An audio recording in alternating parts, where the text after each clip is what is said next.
বিসমিল্লাহির রহমানির রহিম। আসসালামু আলাইকুম। একাদশ ও দ্বাদশ শ্রেণীর পরিণতি ও সুশাসন পাঠ্য বইয়ের পঞ্চম অধ্যায়ের পাঠ 8 ও 9 থেকে আজকে আমি আলোচনা করব।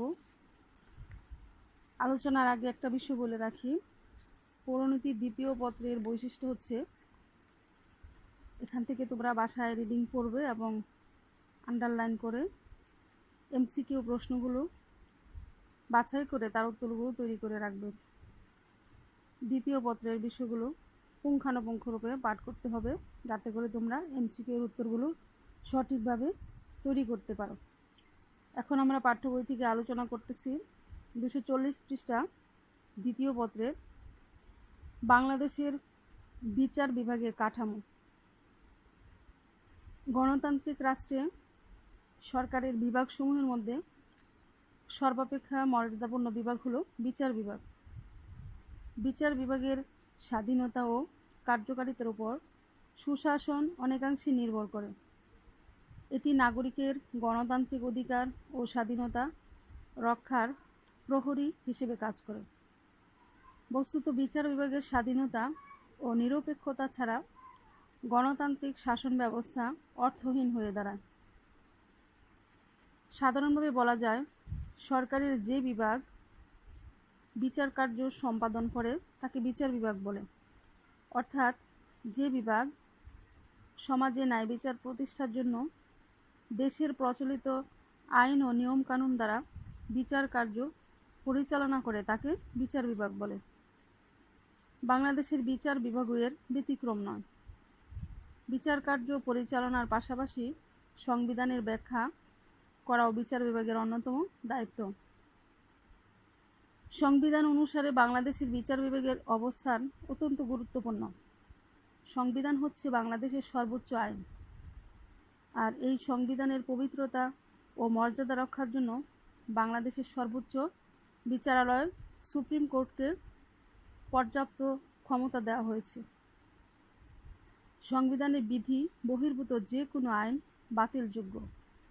এক্ষেত্রে সুপ্রিম কোর্টের ভূমিকা বিশেষভাবে উল্লেখযোগ্য। বাংলাদেশ সরকারের বিচার বিভাগ ন্যায় বিচার প্রতিষ্ঠার জন্য আইন অনুযায়ী বিচার কার্য পরিচালনা করে। 1971 সালের স্বাধীনতা লাভের পর 1972 সালে বাংলাদেশ সংবিধান কার্যকর হয়। উক্ত সংবিধানে আপিল বিভাগ ও হাইকোর্ট বিভাগের সমন্বয়ে বাংলাদেশের বিচার বিভাগের সর্বোচ্চ স্তর সুপ্রিম কোর্ট গঠনের কথা বলা হয়েছে। সুপ্রিম কোর্টের পাশাপাশি বাংলাদেশে বিভিন্ন পর্যায়ে অধস্তন আদালতও রয়েছে। তবে বাংলাদেশের বিচার বিভাগে বেশ কয়েকটি বিশেষ আদালতও রয়েছে, যেমন শ্রম আদালত, শিশু অপরাধ আদালত, প্রশাসনিক ট্রাইব্যুনাল, দ্রুত বিচার ট্রাইব্যুনাল আদালত, মেরিন কোর্ট, নারী ও শিশু নির্যাতন সম্পর্কিত বিশেষ ট্রাইব্যুনাল ইত্যাদি। বাংলাদেশের বিচার বিভাগের প্রকৃতি এবং বৈশিষ্ট্যগুলো আমরা এখন আলোচনা করছি। বিশ্বের অন্যান্য দেশের মতো বাংলাদেশেও একটি স্বাধীন বিচার বিভাগ রয়েছে। 2007 সালের 1 নভেম্বর বিচার বিভাগের স্বাধীনতা নিশ্চিত করা হয়েছে। এর মাধ্যমে সিদ্ধান্ত গ্রহণ প্রক্রিয়ায় একে সরকারের অন্য বিভাগের আওতামুক্ত করা হয়। ব্রিটিশ ঔপনিবেশিক কাল থেকে শুরু করে 2007 সাল পর্যন্ত বাংলাদেশের বিচার বিভাগ ও নির্বাহী বিভাগ একীভূত ছিল। এই অবস্থা থেকে উত্তরণের জন্য 1995 সালে মাজদার হোসেন সহ 440 জন বিচারক সরকারকে বিবাদী করে উচ্চ আদালতে এ বিষয়ে মামলা করে। এ মামলার প্রেক্ষিতে প্রতিষ্ঠিত হয় স্বাধীন বিচার বিভাগ। বাংলাদেশের বিচার বিভাগের নিজস্ব প্রকৃতি ও বৈশিষ্ট্যগুলো হচ্ছে: 1 নম্বর, বাংলাদেশের বিচার বিভাগ ন্যায় এবং নিরপেক্ষ বিচার ব্যবস্থা পরিচালনার মাধ্যমে দক্ষ শাসন ব্যবস্থা প্রতিষ্ঠার লক্ষ্যে সংগঠিত ও পরিচালিত। 2, বাংলাদেশের বিচার বিভাগের গঠন রীতি পদসোপান ভিত্তিক। এটি আপিল বিভাগ, হাইকোর্ট বিভাগ, অধস্তন আদালতসমূহ এবং প্রশাসনিক ট্রাইব্যুনাল নিয়ে গঠিত। সুপ্রিম কোর্ট আপিল বিভাগ ও হাইকোর্ট বিভাগের সমন্বয়ে গঠিত। এরপর রয়েছে জেলা জজ আদালত, মেট্রোপলিটন ম্যাজিস্ট্রেট আদালত, যুগ্ম জজ আদালত ও সহকারী জজ আদালত। 3 নম্বর, বিচার বিভাগের উচ্চ স্তরে ফৌজদারি ও দেওয়ানি মামলার বিচার একই আদালতে অনুষ্ঠিত হয়। সুপ্রিম কোর্টের আপিল বিভাগ ও হাইকোর্ট বিভাগ এবং জেলা ও দায়রা বিচারকগণ দেওয়ানি ও ফৌজদারি মামলার বিচার করে। তবে নিম্ন স্তরের ফৌজদারি ও দেওয়ানি মামলার জন্য পৃথক আদালত রয়েছে। 4 নম্বর হচ্ছে প্রশাসনিক ট্রাইব্যুনাল এর অস্তিত্ব বাংলাদেশের বিচার ব্যবস্থার অপর একটি বিশেষ বৈশিষ্ট্য। সংবিধানের 117 নম্বর অনুচ্ছেদ অনুসারে সরকারি কর্মচারীদের নিয়োগ, বরখাস্ত, দণ্ডদান, চাকরির শর্তাবলী, রাষ্ট্রায়ত্ত সম্পর্কিত ব্যবস্থাপনা ও সরকার পরিচালিত কোনো সম্পত্তি প্রশাসন ইত্যাদি বিরোধের মীমাংসা এক বা একাধিক প্রশাসনিক ট্রাইব্যুনাল এখতিয়ার বলে গণ্য হবে। 5 নম্বর, ফৌজদারি কার্যবিধির 18(1) অনুযায়ী সকল মেট্রোপলিটন এলাকায় চিফ মেট্রোপলিটন ম্যাজিস্ট্রেট, অতিরিক্ত চিফ মেট্রোপলিটন ম্যাজিস্ট্রেট ও অন্যান্য মেট্রোপলিটন ম্যাজিস্ট্রেট আদালত রয়েছে। 6, ফৌজদারি কার্যবিধির 22 নম্বর এবং 25 নম্বর ধারায় জাস্টিস অব দি পিস এর কথা বলা হয়েছে। সুপ্রিম কোর্টের বিচারপতিগণ পদাধিকার বলে সমগ্র দেশের জন্য জাস্টিস অব দি পিস বলে গণ্য হয়। দায়রা জজ, চিফ জুডিশিয়াল ম্যাজিস্ট্রেট এবং মেট্রোপলিটন ম্যাজিস্ট্রেটগণ তাদের নিজ নিজ অধিক্ষেত্রের মধ্যে প্রত্যেকেই জাস্টিস অব দি পিস বলে গণ্য হয়। 7 নম্বর, বাংলাদেশের বিচার ব্যবস্থা অধস্তন আদালতেও পরেও স্থানীয় পর্যায়ে ছোটোখাটো বিচার কার্য পরিচালনার জন্য স্থানীয় স্বায়ত্তশাসিত সংস্থাগুলোর ভূমিকা রয়েছে। ইউনিয়ন পরিষদ, পৌরসভায় এ ধরনের আদালত গঠিত হয়ে থাকে।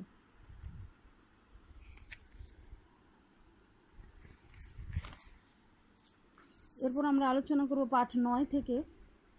এখানে সুপ্রিম কোর্টের গঠন এবং ক্ষমতা ও কার্যাবলী সম্পর্কে আমরা আলোচনা করব। সুপ্রিম কোর্টের গঠন। সুপ্রিম কোর্ট বাংলাদেশের সর্বোচ্চ আদালত। 1972 সালের সংবিধানের 94 অনুচ্ছেদে থেকে শুরু করে 113 নম্বর অনুচ্ছেদে বাংলাদেশ সুপ্রিম কোর্টের গঠন, কার্যাবলী এবং মর্যাদা বর্ণিত হয়েছে। বাংলাদেশের সুপ্রিম কোর্ট আপিল বিভাগ এবং হাইকোর্ট বিভাগের সমন্বয়ে গঠিত। প্রধান বিচারপতির আসন এবং প্রত্যেক বিভাগের আসন গ্রহণ করার জন্য রাষ্ট্রপ্রধান কর্তৃক নিয়োগপ্রাপ্ত নির্ধারিত সংখ্যক বিচারক নিয়ে সুপ্রিম কোর্ট গঠিত হবে। প্রধান বিচারপতি ও আপিল বিভাগে নিযুক্ত বিচারকগণ আপিল বিভাগ এবং অন্যান্য বিচারকগণ হাইকোর্ট বিভাগের আসন গ্রহণ করবেন। শাসনতন্ত্রের বিধানাবলীর সাপেক্ষে বিচারপতি এবং অন্যান্য বিচারকগণ বিচার কার্য পালনের ক্ষেত্রে স্বাধীন থাকবেন। সুপ্রিম কোর্টের প্রধান বিচারপতি রাষ্ট্রপতি কর্তৃক নিযুক্ত হন এবং প্রধান বিচারপতির সাথে পরামর্শক্রমে রাষ্ট্রপতি অন্যান্য বিচারকদেরকে নিয়োগ দান করেন। বিচারকদের সংখ্যা রাষ্ট্রপতি কর্তৃক নির্ধারিত হয়। এখন আসা যাক বিচারকের যোগ্যতা সম্পর্কে আলোচনা। বাংলাদেশের সংবিধানের 95 নম্বর অনুচ্ছেদে বাংলাদেশ সুপ্রিম কোর্টের বিচারপতি পদে নিয়োগের যোগ্যতা রয়েছে। যেমন এতে বিচারকগণের নিয়োগ লাভের জন্য তাদের নিচের যোগ্যতাগুলো থাকতে হবে। 1 নম্বর, বাংলাদেশের নাগরিক হতে হবে। 2 নম্বর, সুপ্রিম কোর্টে অন্তত 10 বছরকাল অ্যাডভোকেট হিসেবে কাজ করার অভিজ্ঞতা থাকতে হবে। 3, বাংলাদেশের অভ্যন্তরে কমপক্ষে 10 বছর কোনো বিচার বিভাগীয় পদে অধিষ্ঠিত থাকতে হবে। বিচারপতিদের চাকরির মেয়াদ এবং বেতন ভাতা। সুপ্রিম কোর্টের বিচারপতিগণ 67 বছর বয়স পূর্ণ হওয়া অবধি স্বীয় পদে বহাল থাকবেন। তবে কোনো বিচারপতি রাষ্ট্রপতিকে উদ্দেশ্য করে লিখিত পত্রযোগে স্বীয় পদ ত্যাগ করতে পারেন। তাছাড়া সুপ্রিম জুডিশিয়াল কাউন্সিল অথবা অন্য কোনো সূত্র থেকে প্রাপ্ত তথ্যে রাষ্ট্রপতি যদি মনে করেন যে কোনো বিচারক শারীরিক বা মানসিক অসামর্থ্যের কারণে তার পদের দায়িত্ব সঠিকভাবে পালন করতে অযোগ্য হয়ে পড়েছেন অথবা গুরুতর অসদাচরণের জন্য দোষী প্রমাণিত হয়েছেন, সেক্ষেত্রে রাষ্ট্রপতি আদেশের দ্বারা উক্ত বিচারপতিকে তার পদ থেকে অপসারিত করবেন। সুপ্রিম কোর্টের ক্ষমতা এবং কার্যাবলী। বাংলাদেশ সুপ্রিম কোর্টের ক্ষমতা ও এখতিয়ারকে মূলত তিনটি ভাগে ভাগ করা হয়। যেমন হাইকোর্ট বিভাগের ক্ষমতা ও এখতিয়ার, আপিল বিভাগের ক্ষমতা ও এখতিয়ার এবং সুপ্রিম কোর্টের বিচার বিভাগের পর্যালোচনা ও ক্ষমতা। হাইকোর্ট বিভাগের ক্ষমতা ও এখতিয়ার: শাসনতন্ত্র ও আইন দ্বারা প্রদত্ত সকল আদি এবং আপিল সংক্রান্ত ক্ষমতা এবং অপরাপর ক্ষমতা ও এখতিয়ার সুপ্রিম কোর্টের হাইকোর্ট বিভাগের হাতে থাকবে। এছাড়া সংবিধান প্রদত্ত মৌলিক অধিকারসমূহ কার্যকর করার সকল দায়িত্ব হাইকোর্টের উপর ন্যস্ত করা হয়েছে। এই মর্মে সংবিধানের 102 নম্বর অনুচ্ছেদে উল্লেখ করা হয়েছে যে ক কোনো সংক্ষুব্ধ ব্যক্তির আবেদনক্রমে নাগরিকদের মৌলিক অধিকারসমূহের কোনো একটি বলবৎ করার জন্য এবং প্রজাতন্ত্রের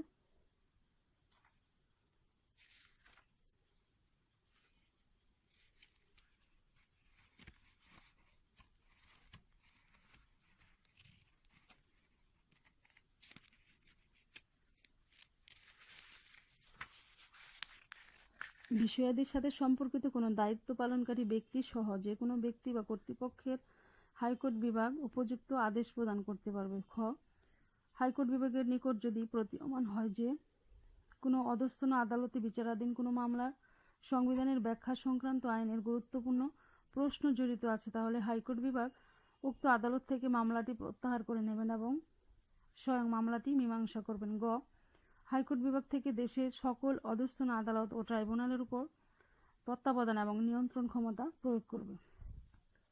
আপিল বিভাগের ক্ষমতা ও এখতিয়ার: বাংলাদেশ সংবিধান অনুসারে সুপ্রিম কোর্টের আপিল নিষ্পত্তির এখতিয়ার এবং ক্ষমতা রয়েছে।